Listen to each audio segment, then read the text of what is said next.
+2 mathematics ക്ലാസ്സിലേക്ക് എല്ലാവർക്കും സ്വാഗതം. നമ്മൾ ഇന്നത്തെ ക്ലാസ്സിൽ ഡിസ്കസ് ചെയ്യുന്നത് അടുത്തൊരു സെക്ഷനാണ്. പ്രോഡക്റ്റ് ഓഫ് ടു വെക്ടേഴ്സ് എന്ന് പറയുന്നതിലെ അടുത്തൊരു സെക്ഷനാണ് നമ്മൾ ഡിസ്കസ് ചെയ്യുന്നത്. Scalar product or dot product എന്താണെന്നും അതിൻ്റെ ക്വസ്റ്റ്യൻസുകൾ എങ്ങനെയൊക്കെയാണ് ചെയ്യുക എന്നുള്ള കാര്യങ്ങളൊക്കെ നമ്മൾ കഴിഞ്ഞ ക്ലാസ്സുകളിലായി മനസ്സിലാക്കി കഴിഞ്ഞു. ഇന്ന് നമ്മൾ ഡിസ്കസ് ചെയ്യുന്നത് vector or cross product of two vectors ആണ്. രണ്ട് വെക്ടേഴ്സുകളുടെ വെക്ടർ പ്രോഡക്റ്റ് അഥവാ ക്രോസ് പ്രോഡക്റ്റ് എന്ന് പറയുന്ന കാര്യത്തെക്കുറിച്ചാണ് ഡിസ്കസ് ചെയ്യുന്നത്. അപ്പോൾ രണ്ട് നോൺ സീറോ വെക്ടേഴ്സുകളാണ്, ഒന്ന് വെക്ടർ എയും മറ്റേത് വെക്ടർ ബിയും. അങ്ങനെയാണെങ്കിൽ അതിൻ്റെ ക്രോസ് പ്രോഡക്റ്റ് അഥവാ വെക്ടർ പ്രോഡക്റ്റ് എന്ന് പറയുന്ന കാര്യം ഡിനോട്ട് ചെയ്യുന്നത് എ ക്രോസ് ബി എന്ന് പറഞ്ഞിട്ടാണ്. അത് ഡിഫൈൻ ചെയ്യുന്നത് magnitude A magnitude B sine theta N cap. Theta എന്ന് പറയുന്നത് angle between vector A and vector B എന്നുള്ള ആശയമാണ്. 0 less than or equal to theta less than or equal to pi. n cap is the unit vector perpendicular to both vector A and vector B. A വെക്ടറിനും B വെക്ടറിനും perpendicular ആയിട്ടാണ് n cap എന്ന് പറയുന്ന vector, അത് unit വെക്ടറാണ്, ആ unit vector നിലനിൽക്കുന്നത്. അപ്പോൾ അതിൻ്റെ ഡെഫിനിഷനിൽ എന്തൊക്കെ അറിയേണ്ടത്? മാഗ്നിറ്റ്യൂഡ് എ എന്താണെന്ന് നമുക്കറിയാം, മാഗ്നിറ്റ്യൂഡ് ബി എന്താണെന്നുള്ള കാര്യം അറിയാം. തീറ്റ എന്ന് പറയുന്ന കാര്യം എൻ്റെയും ബിൻ്റെ ഇടയിലുള്ള ആംഗിൾ ആണെന്ന് നമ്മൾ പറഞ്ഞു. അതിൻ്റെ വാല്യൂ എന്ന് പറയുന്നത് 0 ആവാം, പൈ ആവാം, അല്ലെങ്കിൽ അതിൻ്റെ ഇടയിലുള്ള വാല്യൂസുകളായിരിക്കാം. പിന്നെ പ്രത്യേകം മനസ്സിലാക്കേണ്ട കാര്യം എൻ ക്യാപ്പ് എന്ന് പറയുന്ന കാര്യമാണ്. എക്കും ബിക്കും പെർപെൻഡിക്കുലർ ആയിട്ടുള്ള യൂണിറ്റ് വെക്ടറാണ് എന്ത് വരുന്നത്, എൻ ക്യാപ്പ് എന്ന് പറഞ്ഞ ആശയം കയറി വരുന്നത്. അപ്പോൾ അതിൻ്റെ ഒരു ഐഡിയ കിട്ടാൻ വേണ്ടിയിട്ട് തന്നെ അതിൻ്റെ ഒരു ഫിഗർ നമ്മൾ ബോർഡിൽ ലാസ്റ്റായിട്ട് നമ്മൾ വരച്ച് വെച്ചിട്ടുണ്ട്. അതിലേക്ക് നിങ്ങളൊന്ന് ശ്രദ്ധിക്കാം. ഇത് ബി വെക്ടർ എന്ന് പറയുന്ന ആശയമാണ്, ഇത് എ വെക്ടർ എന്ന് പറഞ്ഞ ആശയമാണ്. ഈ രണ്ടെണ്ണത്തിനും പെർപെൻഡിക്കുലർ ആയിട്ടാണ് എന്ത് നിൽക്കുന്നത്, എൻ ക്യാപ്പ് എന്ന് പറഞ്ഞ ആശയം കിട്ടുന്നത്. അപ്പോൾ ഈ ഒരു ഡയറക്ഷനിലാണ് എൻ ക്യാപ്പ് നിൽക്കുന്നതെങ്കിൽ ഈ പെർപെൻഡിക്കുലാരിറ്റി കൊണ്ടുവരണമെങ്കിൽ ഇതിൻ്റെ അപ്പുറത്തെ സൈഡിൽ നമുക്ക് എന്ത് ചെയ്യാം, ഈ പെർപെൻഡിക്കുലാരിറ്റി കണ്ടീഷൻ കൊണ്ടുവരാം. അപ്പോൾ ഈ ഒരു ഡയറക്ഷനിൽ വരുന്നതിനെയാണ് എൻ ക്യാപ്പ്, അതാണ് നമ്മൾ മുകളിലേക്ക് വരച്ച് കാണിച്ചിരിക്കുന്നത്. ഇതിൻ്റെ അപ്പുറത്തെ സൈഡിലേക്കുള്ള ഡയറക്ഷൻ ഉണ്ട്, അതും പെർപെൻഡിക്കുലാരിറ്റി ആശയം നിലനിൽക്കുന്നതാണ്, അതാണ് മൈനസ് എൻ ക്യാപ്പ് എന്ന് പറഞ്ഞു എഴുതുന്നത്. അതിന് കാരണം എന്താണ്, ഇങ്ങനെയാണ് നിൽക്കുന്നതെങ്കിൽ ഇതിൻ്റെ ഡയറക്ഷൻ ഇങ്ങോട്ടാണ് വരിക. എന്നാൽ അപ്പുറത്തെ സൈഡിലേക്കാണ് നമ്മൾ വെക്കുന്നതെങ്കിൽ അതിൻ്റെ ഡയറക്ഷൻ എന്തായി, ഒരു ഡയറക്ഷൻ ഇങ്ങനെയാണ് നിൽക്കുന്നതെങ്കിൽ മറ്റേ ഡയറക്ഷൻ ഇങ്ങനെ തിരിച്ചിട്ടാണ് വരിക. അപ്പോൾ ഡയറക്ഷൻ ചേഞ്ച് ആയി. ഡയറക്ഷൻ ചേഞ്ച് ആയാൽ വെക്ടർ എന്ന് പറയുന്ന കാര്യത്തിൻ്റെ ഡയറക്ഷൻ ചേഞ്ച് ആയാൽ നമ്മൾ എന്താ പറയുക, നെഗറ്റീവ് ഓഫ് എ വെക്ടർ എന്ന് പറഞ്ഞ ആശയമാണ്. അതുകൊണ്ട് തന്നെ ഒരു കാര്യം ഇവിടെ നിന്ന് അപ്പം തന്നെ നമുക്ക് വ്യക്തമായി മനസ്സിലാക്കാൻ പറ്റും. എ ക്രോസ് ബി എന്ന് പറഞ്ഞ ആശയം ചെയ്താൽ ബി ക്രോസ് എ എന്ന് പറഞ്ഞ ആശയം ചെയ്താലും ഒരേ ആൻസർ അല്ല കിട്ടുക എന്നുള്ളത് നമുക്കിപ്പോൾ തന്നെ ഏതാണ്ട് നമുക്ക് ഇവിടെ നിന്ന് മനസ്സിലാക്കിയെടുക്കാം. നമ്മൾ ഒബ്സർവേഷനിലൂടെ ആ കാര്യങ്ങളെല്ലാം പറയുന്നുണ്ട്. അപ്പോൾ ഡെഫിനിഷൻ എന്താണ് പറയുന്നുള്ളൂ, എ ക്രോസ് ബി എന്ന് പറയുന്നത് magnitude A magnitude B sine theta N cap ആണ്. ഇതിൽ തീറ്റ എന്ന് പറയുന്നത് എൻ്റെയും ബിൻ്റെ ഇടയിലുള്ള ആംഗിൾ ആണ്. 0 less than or equal to theta less than ഇവിടെ പൈ ആണ് വരുന്നത്. എൻ ക്യാപ്പ് എന്ന് പറഞ്ഞാൽ എക്കും ബിക്കും പെർപെൻഡിക്കുലർ ആയി നിൽക്കുന്ന യൂണിറ്റ് വെക്ടറാണ്. ഇതിൽ എ എന്ന് പറയുന്ന വെക്ടറോ അല്ലെങ്കിൽ ബി എന്ന് പറയുന്ന വെക്ടറോ ഏതെങ്കിലും ഒന്ന് 0 വെക്ടർ ആണെന്നുണ്ടെങ്കിൽ എ ക്രോസ് ബി എന്ന് പറയുന്നത് 0 വെക്ടർ തന്നെ ആയിരിക്കും. ഇനി നമുക്ക് ഇതിൻ്റെ ഒബ്സർവേഷൻസുകളിലേക്കൊന്ന് പോയി നോക്കാം. ഒന്നാമത്തെ ഒബ്സർവേഷൻ എന്ന് പറഞ്ഞ ആശയത്തിലേക്ക് പോകുമ്പോൾ ഈ ഡെഫിനിഷൻ ഒബ്സർവ് ചെയ്ത് കഴിഞ്ഞാൽ നമുക്ക് മനസ്സിലാക്കാൻ പറ്റുന്ന കാര്യം, മാഗ്നിറ്റ്യൂഡ് എ മാഗ്നിറ്റ്യൂഡ് ബി എന്ന് പറയുന്നതൊക്കെ പോസിറ്റീവായ വാല്യൂസുകളും ആണ് കിട്ടുന്നത്. സൈൻ തീറ്റ എന്ന് പറഞ്ഞാൽ പോസിറ്റീവ് അല്ലെങ്കിൽ നെഗറ്റീവായ വാല്യൂ ആണ് കിട്ടുക. പക്ഷേ ഇവിടെ എൻ ക്യാപ്പ് എന്ന് പറയുന്ന കാര്യം ഉള്ളത് കൊണ്ട് തന്നെ അവിടെ ഒരു വെക്ടറാണ് നിലനിൽക്കുന്നത്. ഒരു വെക്ടറിനെ സ്കെയിലാർ കൊണ്ട് മൾട്ടിപ്ലൈ ചെയ്ത് കഴിഞ്ഞാൽ കിട്ടുന്നത് മറ്റൊരു വെക്ടറാണെന്ന് നമ്മൾ പഠിച്ചു കഴിഞ്ഞിട്ടുണ്ട്. അതുകൊണ്ട് തന്നെ ഇത് ചെയ്തു പോയാൽ എപ്പോഴും നമുക്ക് കിട്ടുന്നത് ഒരു വെക്ടർ ആയിരിക്കും. അപ്പോൾ നമ്മുടെ ഫസ്റ്റ് ഒബ്സർവേഷൻ എന്ന് പറയുന്നത് എന്താണ്, A cross B is A vector. A cross B ചെയ്താൽ എപ്പോഴും കിട്ടുന്നത് എന്താണ്, ഒരു വെക്ടർ എന്ന് പറഞ്ഞ ആശയമാണ് കിട്ടുന്നത്.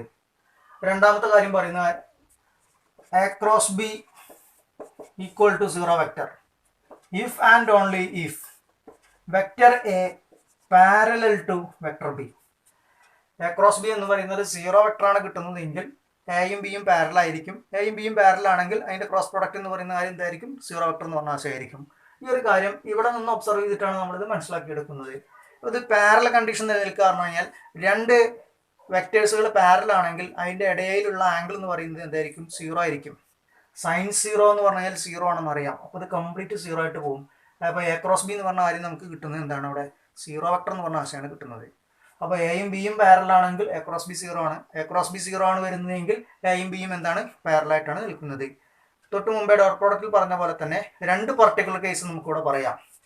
തീറ്റ എന്ന് പറയുന്നത് 0 ആണ് നമ്മൾ എടുക്കുന്നതെങ്കിൽ എ ക്രോസ് എ എന്ന് പറയുന്നത് എന്തായിരിക്കും, 0 വെക്ടർ ആയിരിക്കും.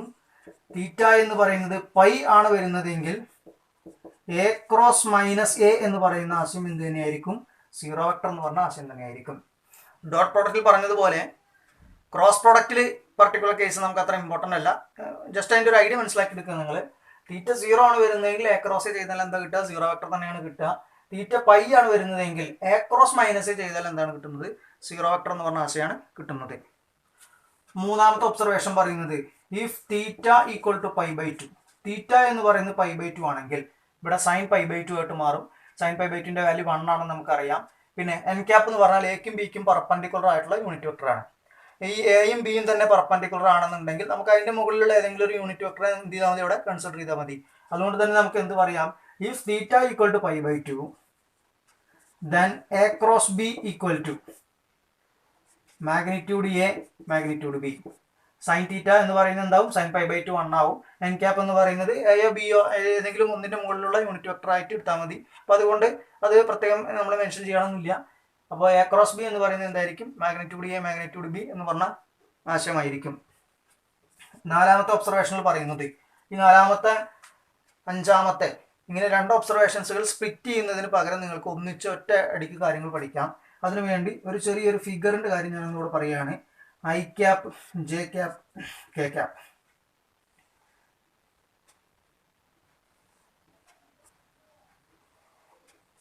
ഈ ഒരു ഫിഗർ നിങ്ങളുടെ ഓർമ്മയിലുണ്ടെങ്കിൽ ഐ ക്രോസ് ജെ എന്ന് പറഞ്ഞു കഴിഞ്ഞാൽ കെ ആയിരിക്കും, ജെ ക്രോസ് കെ എന്ന് പറഞ്ഞു കഴിഞ്ഞാൽ ഐ ആയിരിക്കും, കെ ക്രോസ് ഐ എന്ന് പറഞ്ഞു കഴിഞ്ഞാൽ ജെ ആയിരിക്കും. മൂന്ന് കാര്യങ്ങൾ ഇപ്പോൾ നമ്മളോട് പഠിക്കൽ കഴിഞ്ഞു. ഏതൊക്കെ കാര്യങ്ങളാണ് നമ്മൾ പറഞ്ഞത്? ഐ ക്രോസ് ജെ എന്ന് പറഞ്ഞാൽ കെ ആയിരിക്കും, ജെ ക്രോസ് കെ എന്ന് പറഞ്ഞാൽ ഐ ആയിരിക്കും, കെ ക്രോസ് ഐ എന്ന് പറഞ്ഞിട്ടുണ്ടെങ്കിൽ ജെ ആയിരിക്കും. ഇതേ കാര്യം ഇപ്പം നമ്മൾ ഇതിന്റെ ആരോ മാർക്കിന്റെ അതേ ഡയറക്ഷനിലാണ് നമ്മൾ മൂവ് ചെയ്ത് ഇത് തിരിച്ചിട്ടാണ് നമ്മൾ മൂവ് ചെയ്യുന്നത് എന്നുണ്ടെങ്കിൽ, അതായത് ജെ ക്രോസ് ഐ ആണ് ചെയ്യുന്നതെങ്കിൽ അത് മൈനസ് കെ ആയിരിക്കും. അപ്പൊ ഇതിന്റെ റിവേഴ്സ് എടുത്തു കഴിഞ്ഞാൽ എന്താ സംഭവിക്കുക? നമ്മൾ പറയുന്നത് നെഗറ്റീവ് കേസാണ് വരിക. ജെ ക്രോസ് ഐ എന്ന് പറഞ്ഞു കഴിഞ്ഞാൽ മൈനസ് കെ ആയിരിക്കും. കെ ക്രോസ് ജെ എടുത്തു കഴിഞ്ഞാൽ മൈനസ് ജെ ക്രോസ് ഐ എടുത്താൽ മൈനസ് കെ ആയിരിക്കും. കെ ക്രോസ് ജെ എടുത്തു കഴിഞ്ഞാൽ മൈനസ് ഐ ആയിരിക്കും. ഐ ക്രോസ് കെ എടുത്തു കഴിഞ്ഞാൽ അത് മൈനസ് ജെ ആയിരിക്കും. അപ്പൊ ആ പറഞ്ഞുള്ള കാര്യങ്ങളൊക്കെ എന്താണ്? നമ്മൾ ഇത് ക്ലോക്ക് വൈസ് ഡയറക്ഷനാണ് മൂവ് ചെയ്യുന്നതെങ്കിൽ ഞാൻ ആ പറഞ്ഞ കാര്യങ്ങളൊക്കെ ആന്റി ക്ലോക്ക് വൈസ് ഡയറക്ഷനാണ് മൂവ്മെന്റ് വരുന്നത്. അപ്പോൾ ആന്റി ക്ലോക്ക് വൈസിലേക്ക് പോകുമ്പോൾ എന്തായിരിക്കും? നെഗറ്റീവ് എന്ന് പറയുന്ന ആശയമാണ് നമുക്ക് കിട്ടുക എന്നുള്ള കാര്യം ഒന്ന് ഓർമ്മയിൽ വെക്കുക. പിന്നെ മറ്റൊരു കാര്യം, I cross I equal to J cross J equal to K cross K equal to zero vector. I cross I ചെയ്താലും ജെ ക്രോസ് ജെ ചെയ്താലും കെ ക്രോസ് കെ ചെയ്താലും ഒക്കെ എന്താണ് കിട്ടുന്നത്? സീറോ വെക്ടർ എന്ന് പറഞ്ഞ ആശയമാണ് കിട്ടുന്നത്. അപ്പോൾ സെയിം ആയി നിൽക്കുന്ന യൂണിറ്റ് വെക്ടറിന്റെ ക്രോസ് പ്രോഡക്റ്റ് എന്ന് പറയുന്നത് എന്താണ്? സീറോ വെക്ടർ എന്ന് പറഞ്ഞ ആശയമാണ് കിട്ടുന്നത്. അല്ലാത്ത രണ്ട് ഒബ്സർവേഷൻസുകളാണ് നമ്മൾ ഈ ഒറ്റ ഫിഗറിലൂടെ മനസ്സിലാക്കേണ്ടത്. ഒന്നുകൂടി ഒന്ന് പറയാം, നിങ്ങൾ കൃത്യമായി ഒന്ന് ശ്രദ്ധിക്കുക. ഐ ക്രോസ് ജെ എന്ന് പറഞ്ഞു കഴിഞ്ഞാൽ കെ ആയിരിക്കും, ജെ ക്രോസ് കെ എന്ന് പറഞ്ഞാൽ ഐ ആയിരിക്കും, കെ ക്രോസ് ഐ എന്ന് പറഞ്ഞു കഴിഞ്ഞാൽ ജെ ആയിരിക്കും. ജെ ക്രോസ് ഐ എന്ന് പറഞ്ഞാൽ മൈനസ് കെ ആയിരിക്കും, ഐ ക്രോസ് കെ എന്ന് പറഞ്ഞാൽ മൈനസ് ജെ ആയിരിക്കും, കെ ക്രോസ് ജെ എന്ന് പറഞ്ഞാൽ മൈനസ് ഐ ആയിരിക്കും. അപ്പോൾ രണ്ട് ഒബ്സർവേഷൻസ് ഞാൻ ഒരുമിച്ച് പറഞ്ഞു എന്നുള്ള കാര്യം മാത്രമേ ഉള്ളൂ. പിന്നെ അടുത്ത അഞ്ചാമത്തെ ഒബ്സർവേഷൻ പറയുന്നത് A cross B equal to minus B cross A. A cross ബിയും ബി ക്രോസ് എയും ഈക്വൽ ആയാൽ നമുക്ക് എന്ത് പറയാം? ക്രോസ് പ്രോഡക്റ്റ് എന്ന് പറയുന്നത് കമ്മ്യൂട്ടേറ്റീവ് ആണെന്ന് പറയാം. പക്ഷെ ഇവിടെ എ ക്രോസ് ബി എന്ന് പറയുന്നത് എന്തിനാണ് ഈക്വൽ ആവുന്നത്? മൈനസ് ബി ക്രോസ് എക്കാണ് ഈക്വൽ ആവുന്നത്. ഈ മൈനസ് അവിടെ വരാനുള്ള കാരണം എന്ന് പറയുന്നത് തൊട്ട് മുൻപേ നമ്മൾ പറഞ്ഞിരുന്നു, എൻ ക്യാപ്പ് എന്ന് പറയുന്നത് യൂണിറ്റ് വെക്ടറാണ് എക്കും ബിക്കും പെർപെൻഡിക്കുലർ ആയിട്ടുള്ളത്. അതേപോലെ മൈനസ് എൻ ക്യാപ്പ് എന്ന് പറയുന്ന ഒരു കാര്യം അവിടെ ഉണ്ട്. ഈ മൈനസ് എൻ ക്യാപ്പ് എന്ന് പറഞ്ഞ കാര്യം ഡെഫിനിഷനിലേക്ക് കയറി വരുമ്പോഴാണ് അത് എ ക്രോസ് ബി എന്ന് പറഞ്ഞ കാര്യം മാറി ബി ക്രോസ് എ എന്ന് പറഞ്ഞ ആശയത്തിലേക്ക് പോവുകയും അവിടെ നെഗറ്റീവിന്റെ ഒരു വ്യത്യാസം നമുക്ക് കാണുകയും ചെയ്യുന്നത്. അപ്പോൾ ഒരിക്കലും A cross B B cross എക്ക് ഈക്വൽ അല്ല. A cross B equal to minus B cross A എന്ന് പറയുന്നതിന് എന്താണ്? ഈക്വൽ ആയിട്ട് നിൽക്കുന്നു. അപ്പോൾ ഇവിടെ നിന്നൊരു കാര്യം നമുക്ക് പഠിക്കാം, വെക്റ്റർ പ്രോഡക്റ്റ് എന്ന് പറയുന്നത് കമ്മ്യൂട്ടേറ്റീവ് അല്ല. ആറാമത്തെ കാര്യം പറയുന്നത് എ വെക്റ്റർ എന്ന് പറയുന്നതും ബി വെക്റ്റർ എന്ന് പറയുന്നതും ഒരു ട്രയാങ്കിളിന്റെ അഡ്ജസന്റ് സൈഡുകളെ റെപ്രസെന്റ് ചെയ്യുന്ന വെക്ടേഴ്സുകളാണെങ്കിൽ ആ ട്രയാങ്കിളിന്റെ ഏരിയ എന്ന് പറഞ്ഞ ആശയം കണ്ടുപിടിക്കാൻ ഉള്ള formula 1/2 into magnitude A cross B എന്ന് പറഞ്ഞ ആശയമാണ്. അപ്പോൾ നമ്മളിവിടെ അതിൻ്റെ ഒരു ജിയോമെട്രിക്കൽ ഐഡിയ എന്ന് പറഞ്ഞു കഴിഞ്ഞാൽ ഒരു ട്രയാങ്കിൾ എന്ന് പറയുന്ന ഒരു ആശയം നമ്മളിവിടെ എടുക്കുന്നു. ഇതിനെ ABC എന്ന് പറഞ്ഞ് നെയിം ചെയ്യുന്നു. ഇതിൽ ഈ ഒരു സൈഡിനെ റെപ്രസെന്റ് ചെയ്യുന്ന വെക്ടർ A ആണ്, ഇതിനെ റെപ്രസെന്റ് ചെയ്യുന്ന വെക്ടർ B ആണ്. ഞാൻ ഇവിടെ നിന്ന് ഒരു പെർപെൻഡിക്കുലർ താഴേക്ക് വരയ്ക്കുകയാണ്, അതിനെ D എന്ന് പറഞ്ഞ് കൊടുക്കുകയാണ്. ഇവിടെ ഉണ്ടാകുന്ന ആംഗിൾ തീറ്റ എന്ന് പറഞ്ഞ ആശയം കൊടുക്കുകയാണ്. അങ്ങനെയാണെങ്കിൽ ട്രയാങ്കിളിന്റെ ഏരിയ കണ്ടുപിടിക്കുക എന്ന് പറഞ്ഞാൽ എന്താണ്? 1/2 ഇൻറ്റു BC ഇൻറ്റു AD. ട്രയാങ്കിളിന്റെ ഏരിയ കണ്ടുപിടിക്കുക എന്ന് പറഞ്ഞാൽ എന്താ? ഹാഫ് ബേസ് ഇൻറ്റു ഹൈറ്റ് എന്ന് പറഞ്ഞ കാര്യമാണ്. അത് വരുമ്പോൾ ഇവിടെ എന്ത് വരും? 1/2 into area A is equal to 1/2 into BC into AD എന്ന് പറഞ്ഞ കാര്യമാണ് വരുന്നത്. Which is equal to 1/2 into B മുതൽ C വരെയുള്ള ഡിസ്റ്റൻസ് എന്ന് പറഞ്ഞു കഴിഞ്ഞാൽ ശരിക്കും അവിടെ വരുന്നത് എന്താണ്? മാഗ്നിറ്റ്യൂഡ് B എന്ന് പറയുന്ന കാര്യമാണ് കയറി വരുന്നത്. പിന്നെ AD എന്ന് പറയുന്ന കാര്യം, ഈ ഒരു റൈറ്റ് ആംഗിൾ ട്രയാങ്കിളിൽ നിന്ന് നമ്മൾ സൈൻ തീറ്റ എന്ന് പറഞ്ഞ കാര്യം കണ്ടുപിടിച്ചാൽ അതിന്റെ ഓപ്പോസിറ്റ് സൈഡ് എന്താ വരിക? AD എന്ന് പറയുന്ന ആശയമാണ് വരിക. അപ്പൊ നമ്മൾ ഇതിൽ നിന്ന് സൈൻ തീറ്റ എന്ന് പറഞ്ഞ കാര്യം കണ്ടുപിടിച്ചാൽ കിട്ടുന്നത് AD ബൈ ഇപ്പുറത്തെ സൈഡ്, അതായത് AB എന്ന് പറയുന്നത് അത് എന്തിനു തുല്യമാണ്? മാഗ്നിറ്റ്യൂഡ് Aക്ക് തുല്യമായിട്ട് വരുന്നു. ഇവിടെ നിന്നും AD കണ്ടെത്തിയാൽ നമുക്ക് കിട്ടുന്നത് എന്താണ്? Magnitude A into sine theta. Magnitude A into sine theta. അപ്പൊ നിങ്ങൾ അവിടെ നോക്കേണ്ട കാര്യം എന്താണ്? 1/2 into magnitude B sine theta. ഇത് ശരിക്കും എന്തിനു തുല്യമാണ്? A×B എന്ന് പറഞ്ഞ ആശയത്തിന് തുല്യമാണ്. ഇവിടെ നമ്മൾ ഈ ഫോർമുലയിലേക്ക് പോകുമ്പോൾ നിങ്ങൾക്ക് ഒരു കൺഫ്യൂഷൻ ചിലപ്പോൾ വരാം. സൈൻ തീറ്റ എന്ന് പറയുന്നത് പോസിറ്റീവ് നെഗറ്റീവ് വാല്യൂ ഇല്ല, അപ്പം നെഗറ്റീവ് ഒന്നുകൂടെ എന്നുള്ള ഒരു കാര്യം വരാം. ഏരിയ നമ്മൾ ഒരിക്കലും നെഗറ്റീവായിട്ട് എടുക്കാറില്ല. അതുകൊണ്ട് തന്നെ അത് പോസിറ്റീവ് ആക്കുന്നതിന് വേണ്ടിയിട്ടാണ് മോഡുലസ് എന്ന് പറഞ്ഞ കാര്യം അവിടെ അപ്ലൈ ചെയ്യുന്നത്. അപ്പോൾ ഈ ഡെഫിനിഷൻ ശരിക്ക് A×B എന്ന് പറഞ്ഞ കാര്യമാണ്. മോഡുലസ് A×B എന്ന് പറഞ്ഞാൽ പിന്നെ അത് എപ്പോഴും പോസിറ്റീവായ ആൻസർ മാത്രമേ നമുക്ക് കിട്ടുകയുള്ളൂ. അതുകൊണ്ടാണ് നമ്മുടെ ഫോർമുല എന്ത് വരുന്നത്? Area A is equal to 1/2 magnitude A×B എന്ന് പറഞ്ഞ കാര്യം വരുന്നത്. ഇനി ലാസ്റ്റ് പ്രോപ്പർട്ടി അല്ലെങ്കിൽ ലാസ്റ്റ് ഒബ്സർവേഷൻ എന്ന് പറഞ്ഞ ആശയം വരുന്നത്, A വെക്ടർ എന്ന് പറയുന്നതും B വെക്ടർ എന്ന് പറയുന്നതും ഒരു പാരലോഗ്രത്തിന്റെ അഡ്ജസന്റ് സൈഡുകളാണെങ്കിൽ അതിന്റെ ഏരിയ എന്ന് പറയുന്നത് area A is equal to magnitude A×B. ഓർമ്മയിലുണ്ടായിരിക്കേണ്ട ഒരു കാര്യം ഇത്രേ ഉള്ളൂ. പാരലോഗ്രാം എന്ന് പറയുന്ന ഒരു ആശയം, ഈ പാരലോഗ്രാം എന്ന് പറയുന്നതിന്റെ ഒരു സൈഡിനെ റെപ്രസെന്റ് ചെയ്യുന്നത് വെക്ടർ ബിയും മറ്റേ സൈഡിനെ റെപ്രസെന്റ് ചെയ്യുന്നത് വെക്ടർ എയ്റ്റും എടുക്കുകയാണ്. നമുക്കറിയാം ഈ പറഞ്ഞ കാര്യത്തിനെ തന്നെ നമുക്ക് എന്ത് ചെയ്യാം? 2 ട്രയാങ്കിൾസുകളാക്കി മാറ്റാം. 2 ട്രയാങ്കിൾസ് ആക്കി മാറ്റിയിട്ടുണ്ടെങ്കിൽ ആ 2 ട്രയാങ്കിൾസിന്റെയും ഏരിയ ആഡ് ചെയ്ത് കഴിഞ്ഞാൽ എന്തെത്തി? പാരലോഗ്രത്തിന്റെ ഏരിയ എന്ന് പറഞ്ഞ ആശയമായി. ഇവിടെ നിങ്ങൾ നോക്കൂ, 1/2 ഇൻറ്റു മാഗ്നിറ്റ്യൂഡ് A×B ആണ് ഒരു ട്രയാങ്കിളിന്റെ ഏരിയ. അതേപോലെയാണ് മറ്റു ട്രയാങ്കിളും വരിക. അപ്പോൾ 1/2 magnitude A×B plus 1/2 magnitude A×B എവിടേക്ക് എത്തി? മാഗ്നിറ്റ്യൂഡ് A×B എന്ന് പറഞ്ഞ ആശയത്തിലേക്ക് എത്തി. അപ്പം പ്രത്യേകിച്ച് നമുക്ക് പ്രൂഫിലേക്ക് കണക്ട് ചെയ്യേണ്ട ആവശ്യമൊന്നും വരുന്നില്ല. അല്ലെങ്കിൽ പാരലോഗ്രത്തിന്റെ ഏരിയ എന്ന് പറഞ്ഞ ആശയം വെച്ചുകൊണ്ട് തന്നെ നമുക്ക് എന്ത് ചെയ്യാം? മുമ്പിലേക്ക് മൂവ് ചെയ്യാം. നമ്മൾ പറയാറുണ്ട് പാരലോഗ്രത്തിന്റെ ഏരിയ എന്ന് പറയുന്നത് ബേസ് ഇൻറ്റു ഹൈറ്റ് എന്ന് പറയുന്ന ആശയമാണ് അവിടെ കയറി വരുന്നുണ്ടാവുക. ബേസ് ഇൻറ്റു ഹൈറ്റ് എന്ന് പറയുമ്പോൾ ബേസ് എന്ന് പറഞ്ഞു കഴിഞ്ഞാൽ മാഗ്നിറ്റ്യൂഡ് B വരും. ഈ ഹൈറ്റ് എന്ന് പറയുന്നത് മുമ്പേ ചെയ്തപോലെ ഒരു പെർപെൻഡിക്കുലർ താഴേക്ക് വരയ്ക്കുക, ഈ ആംഗിൾ തീറ്റ ആയിട്ട് എടുക്കുക, സൈൻ തീറ്റ എന്ന് പറഞ്ഞ ആശയം കണ്ടുപിടിക്കുക. അവിടെ നിന്ന് കണക്ട് ചെയ്യുമ്പോൾ നമുക്ക് എന്ത് കിട്ടുന്നു? മാഗ്നിറ്റ്യൂഡ് A×B എന്ന് പറഞ്ഞ ആശയത്തിലേക്ക് ഏരിയ എത്തുന്നു. ഇത്രയും പ്രധാനപ്പെട്ട ഒബ്സർവേഷൻസുകളാണ് നമുക്ക് നോക്കാനുള്ളത്. ഇതിൽ പാരലോഗ്രത്തിന്റെ ഏരിയ കണ്ടുപിടിക്കുക എന്ന് പറഞ്ഞ കാര്യം, ട്രയാങ്കിളിന്റെ ഏരിയ കണ്ടുപിടിക്കുക എന്നുള്ള ഒരു കാര്യം, അതുപോലെ തന്നെ 2 വെക്ടർ പാരലൽ ആണെന്ന് പറയണമെങ്കിൽ ക്രോസ് പ്രോഡക്റ്റ് എന്ത് 0 വെക്ടർ ആണെന്ന് തെളിയിച്ചാൽ മതി എന്നുള്ളൊരു കാര്യം, പിന്നെ ഈ 4th വൺ. ഇത്രയും കാര്യങ്ങളാണ് അതിൽ വളരെ ഇമ്പോർട്ടൻ്റ് ആയിട്ട് നിലനിൽക്കുന്നത്. മിക്കവാറും ക്വസ്റ്റ്യൻസുകൾ ഡയറക്റ്റ് ക്വസ്റ്റ്യൻസുകളാണ്. ആ ഡയറക്റ്റ് ക്വസ്റ്റ്യൻസുകൾ കണക്ട് ചെയ്യണമെന്നുണ്ടെങ്കിൽ ഈ ഏരിയയുമായി ബന്ധപ്പെട്ട കാര്യങ്ങളൊക്കെ പഠിച്ചു വെച്ചാൽ മതി. അടുത്ത് പറയാനുള്ളത് വെക്റ്റർ പ്രോഡക്റ്റ് എന്ന് പറയുന്നതിൻ്റെ പ്രോപ്പർട്ടീസ് ആണ്. പ്രധാനമായി 2 പ്രോപ്പർട്ടീസുകളാണ് നമുക്ക് പറയാനുള്ളത്. A×B + C = A×B + A×C. അതുപോലെ lambda into A×B = λA×B = A×λB. അതായത് ആ കോൺസ്റ്റന്റ് ഏത് പൊസിഷൻ നിർത്തിയിട്ട് വേണമെങ്കിലും നമുക്ക് എന്ത് ചെയ്യാം? ക്രോസ് പ്രോഡക്റ്റ് എന്ന് പറഞ്ഞ ആശയം കണ്ടെത്താം. മുകളിൽ പിന്നെ 2 വെക്ടറുകൾ ആഡ് ചെയ്ത് എയുമായി ക്രോസ് പ്രോഡക്റ്റ് എടുക്കുന്നതിന് പകരം A എന്ന് പറയുന്നത് ബിയുമായിട്ടും സിയുമായിട്ടും ക്രോസ് പ്രോഡക്റ്റ് എടുക്കുക, അതിനുശേഷം എന്ത് ചെയ്യുക? അത് രണ്ടും തമ്മിൽ ആഡ് ചെയ്യുക. അടുത്ത് നമുക്ക് പറയാനുള്ളത് വളരെ പ്രധാനപ്പെട്ട ഒരു ഫോർമുലയാണ്. A വെക്ടർ എന്ന് പറയുന്നതും B വെക്ടർ എന്ന് പറയുന്നതും കമ്പോണന്റ് ഫോർമുലയാണ് തന്നിരിക്കുന്നതെങ്കിൽ, അതായത് A1i + A2j + A3k, B1i + B2j + B3k എന്ന് പറഞ്ഞ രൂപത്തിലാണ് നമുക്ക് തന്നിരിക്കുന്നതെങ്കിൽ, അല്ലെങ്കിൽ IJK കോമ്പിനേഷനിലാണ് നമുക്ക് വെക്ടേഴ്സുകൾ തന്നിരിക്കുന്നതെങ്കിൽ, ആ 2 വെക്ടറുകൾ തമ്മിലുള്ള ക്രോസ് പ്രോഡക്റ്റ് എന്ന് പറയുന്ന ആശയം ഡിഫൈൻ ചെയ്തിരിക്കുന്നത് A×B = determinant IJK A1 A2 A3 B1 B2 B3. അപ്പോൾ A×B ചെയ്യുമ്പോൾ എപ്പോഴും ഫസ്റ്റ് റോ എന്ന് പറയുന്നത് ഡിറ്റർമിനന്റിന്റെ ഫസ്റ്റ് റോ എന്ന് പറയുന്നത് IJK ആയിരിക്കും. സെക്കൻഡ് റോ എന്ന് പറയുന്നത് ആദ്യത്തെ വെക്ടറിൻ്റെ അതായത് എ വെക്ടറിൻ്റെ IJK കോഎഫിഷ്യൻസുകളാണ് വരിക. അടുത്ത റോ എന്ന് പറയുന്നത് ബി വെക്ടറിൻ്റെ IJK കോഎഫിഷ്യൻസുകളാണ് വരിക. എന്നിട്ട് നമ്മൾ ഈ ഡിറ്റർമിനന്റ് എന്ന് പറഞ്ഞ ആശയം ചെയ്യുകയാണ് ചെയ്യുന്നത്. ഈ ഡിറ്റർമിനന്റ് ചെയ്ത് കഴിഞ്ഞാൽ നമുക്ക് മറ്റൊരു വെക്ടറാണ് എപ്പോഴും ആൻസർ കിട്ടുക. എന്തായാലും ക്രോസ് പ്രോഡക്റ്റ് എന്ന് പറയുന്നത് 3/3 ഓർഡറിലുള്ള ആ ഡിറ്റർമിനന്റിന്റെ ഇവാലുവേഷനുമായിട്ട് ബന്ധപ്പെട്ട് നിൽക്കുന്നു.